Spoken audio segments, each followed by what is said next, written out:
Estou em Mianmar e eu vou mostrar para vocês agora um pouco do mercado aqui. Então começar, tem uns peixes aqui no chão para vender. No meio de cachorro, gente mijando, não estão nem aí. E vindo pra cá, daí chega no mercado, uma das entradas.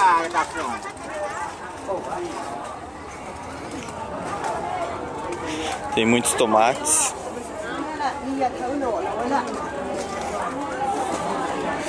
Aqui ó, vai um franguinho aí. Tem vários tipos de carne. Pé de frango. E logo embaixo tem um cachorro aqui andando. Algumas verduras. Mais gente vendendo frango. Cachorro logo embaixo andando, passando rabo no frango. Tem mais cachorro no mercado, tá cheio de cachorro.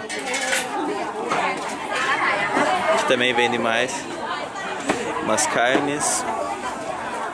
Ali ela tá pesando a carne agora.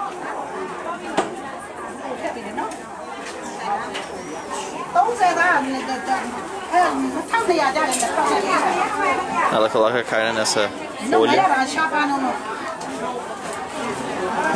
Enfim, isso é uma parte do mercado.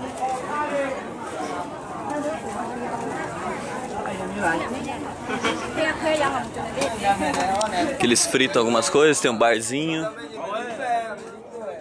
Vamos ver aqui pra parte de fora o que tem.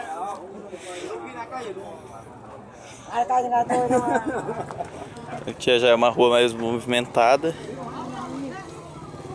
Só vai andando.